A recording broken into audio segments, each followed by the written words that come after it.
I caught my wife cheating and she made my daughter hate me and somehow made it my fault. We were married for 19 years, together for 23 years when she became aloof and distant, finally declaring that our marriage seemed likely over and that she was on a healing path, AA, while I was broken, engaged in my career, doting on family, music making, furniture building, friends, and sports. She was spending increasing amounts of time out of the house to help celebrate a friend's sobriety. Our teenage daughter and I were home together without mom many nights. Things got increasingly worse, with my wife stating she was willing to not file for divorce until our daughter went off to college, with occasionally vocalizing, "What am I thinking? We've built a great life together," interludes. Finally, after about 5 months of this, I couldn't take it anymore. I read her emails and searched on love. Bang. I confronted her. She asked what I found out. My first mistake was that I told her. I got a new set of lies from her that conveniently served as the least harmful explanation of my evidence. She said, "We only made out once. It was awful. We're just friends." I was crushed. Having endured this before with my first wife, I told her she had to end contact with this guy, and we spent the weekend rebonding, or so I thought. Things seemed to be on a healing path, but over the next couple of weeks, she started backsliding into the acrimony that she had inflicted upon me earlier. She began to urge me to work on my upper chest. I told her that I commuted by bicycle 20 miles a day, and I was in very good shape. I said I felt fine about my body. Her boyfriend had some big chest I would learn. Then there were more night celebrations. I got a phone she had recently upgraded from, and I did a deep forensics dive. I found very explicit text messages indicating full carnality. It turns out her lover was an opiate junkie she met in AA. 5 foot 8 inches to my 6 foot 2 inches. He was bankrupt, estranged from his family, pock-faced, poorly educated. I graduated from a top 10 university and was, and currently am, a technology executive making very good money. I was at least relieved that this reinforced my existing knowledge that it was never about me. I reconfronted her. She wanted to know what new information I found. I told her, no, you'll just make up a new set of lies. You tell me everything or get out of my house. And you keep in mind,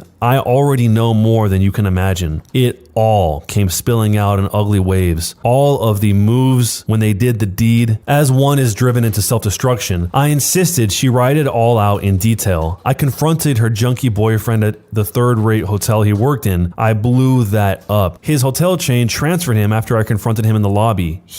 I told her I would consider the gift of reconciliation, but that she had an enormous amount of work to win back my shattered trust. She seemed grateful for the chance. My second mistake was I should have insisted she move out for some period of time. Unbeknownst to me, our teenage daughter had been reading her mom's emails and knew all the tawdry details. A couple of weeks after the big D-Day, my daughter got sloshed, popped some pills, and drove a car off the road, miraculously not injuring herself or others as the car flipped, teetering above a swollen creek. My daughter got a huge DWI and was kicked out of National Honor Society and shamed at school. Her mom decided I had to deal with all of this because she couldn't do it herself. A couple of weeks later, her mom screamed at our daughter, "F you, F you, F you, F you, you're the reason I want to get red nose sloshed. You're the reason I want to put a bullet through my dome." Then she peeled out of the driveway at a high rate of speed to a fate my daughter and I could not ponder. Our daughter was extremely upset, as one could imagine. I reassured her that her mother's outburst was completely unacceptable and was about her mother's cognitive and emotional state, not a reflection on her, my daughter. Her mom eventually returned, remorseful but minimizing what she had done. Then a transformation occurred where our daughter had been overly angry at her mother. Now our daughter knew she couldn't be angry at her mother, as it could lead to her mother unliving herself, which, in the twisted logic of mom's tantrum, would be our daughter's fault. So our daughter took her otherwise understandable anger out at me. Her mom, greatly relieved, fomented her daughter's re-vectored impulse to be angry at me. Her mom encouraged her to see me as the villain and the rightful recipient of the rage. As a lush, her mom had to protect her lush ego, and if it meant emotionally manipulating / taking advantage of her own daughter, then no problem. Things got worse and worse. My wife began to see herself as a real victim in all of this, which in perverse hindsight she actually was. She declared with great relief that I've forgiven myself. She would stalk me on internet support groups for victims of infidelity. My third mistake was telling her about my support systems, where where she would find fodder for new screaming arguments. As should fairly be predictable by now, things completely fell apart. A year into our attempted reconciliation, she erupted in a mocking diatribe about my deepest insecurities and sadness, the place every longtime spouse knows about the other and knows never to exploit. She went there, imitating me from moments years prior where I had shared my deepest vulnerabilities. She mockingly went into fake tears, exaggerated self-pity, while manically cackling at my extreme discomfort. But that was my light bulb moment, and now I see it as a wonderful and enlightening event. If, in this time in which I was offering the gift of an opportunity to win back my trust, she was willing to obliterate all forms of marital decorum, to exploit the intimate vulnerabilities I had shared with her, my spouse of some 20 years, in order to vent her misdirected shame, then clearly and irrevocably, she could never be trusted again. At that moment, I knew I had to be rid of this cancer. I was now certain I could never trust her again, and I was not willing to be in a relationship with an irredeemably untrustworthy person. Where I had been racked with ambivalence before, I had a calm certainty now. The divorce settlement was ugly. I ended up paying her $200,000 to keep the house I had already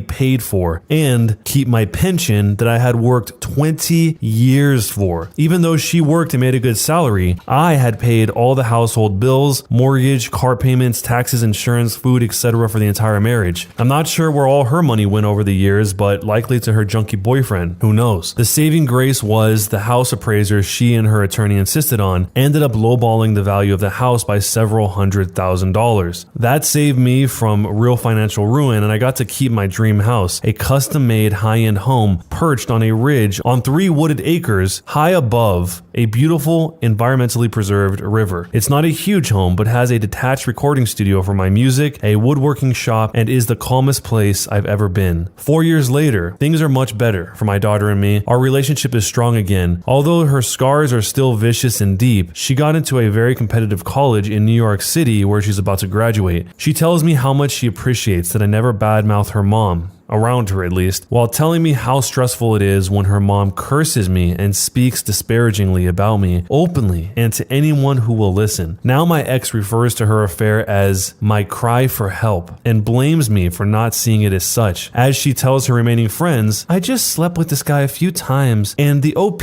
was too selfish to try and understand my pain. In her telling, it was doing the deed. She will never understand how minor that is compared to the overall context of complete destruction of trust. When I hear these statements through the grapevine, my overwhelming reaction is one of relief. Now I have an amazing girlfriend who is emotionally competent, and my daughter likes her too. Here's what I wish I did. Number 1, a full 180. Number 2, demanded a post-nuptial agreement as a symbol of her commitments to reconciliation. Number 3, invited her to move out as soon as I had proof of her cheating. Here's what I'm glad that I did. I hung in there until I had 100% certainty. Number 2, I never badmouthed her around our daughter. Number 3, I found support systems. Number 4, I confronted her junkie lover. And finally, I knew this had nothing to do with me, but only my ex's brokenness. This one was totally heart-wrenching. I can't believe the ex-wife still seems to blame the OP, the husband here, for what she did outside the relationship. It kind of seemed like she was floundering for a long time about what to do. She wanted to break up or go on a healing journey. I think that's what she called it. Do all this different stuff. Meanwhile, he was totally oblivious to the fact that she had a whole second life. And one part that's really sad is that she wouldn't even admit it to him directly. She would only admit to things that he would confirm for her first. So understanding that as being the dynamic, it really makes you think, how long has this actually been going on and how deep has it been going on? Maybe we only know about this junkie guy because that's the only one that he found. Who knows how many other things were a part of this whole situation? The OP actually touched on this later on and said, blaming the betrayed spouse for one's own cheating is simply chapter 7 of the cheater's handbook. Not to overgeneralize, but cheaters are all about impulse, fulfillment, and ego. It's important they convince themselves what they did was rational and reasonable. My ex got all hung up on, I'm not a bad person, I'm a good person who just did a bad thing. That was before she went full on blame shifting. And also, what she did to her daughter was very selfish. I mean, she put all of that pressure on the daughter, blaming her for all of her problems when it comes to AA and everything like that. But then, ultimately, the long play was to manipulate the emotions of the daughter to try and somehow divert the blame over to the dad instead of the mom. I mean, that's a really hard play to make. I don't even know how that even worked, but It seems like it did, at least for a while, until the daughter could see past that, see through it. But in retrospect, the daughter seems to understand what has happened to some degree, because she made that comment about, I'm glad that you don't disparage mom around me, when that's all she does constantly when I'm around her about you. There's a term that got brought up a few times called hysterical bonding. And the OP actually mentions this when he says the 180 is hard as hell. I succumbed to hysterical bonding, which worked against the interest of reconciliation and later made me ashamed of my underlying desperation to love bomb her. Then again, it resulted in detaching my fortunes with someone who clearly put her own lush ego above common decency and above her own loved ones. All's well that ends well. To this day, XWW is a mess. My new girlfriend ran into her recently. XWW was going on about, it really hurt me that the OP moved on so quickly. It was 6 months after our split that I began dating. Wow. Someone else responding to this from my throwaway account says, oh man, the hysterical bonding has been my downfall too. I feel the same way after though, like I'm dirty and used. I've been sticking to the no contact though since the last time, and it's really helped me to try and practice the 182. It's all hard as hell though. I'm sure some of you guys have been in a situation that is somewhat similar to this, and if you were, let me know what happened down below in the comments, and if you haven't been, what would you do if you were in this situation? Don't forget to subscribe to the channel with notifications turned on. Follow the podcast link down below in the description, and if you want to hear the next story, there's a link down below in the description as well. I'll see you guys next time.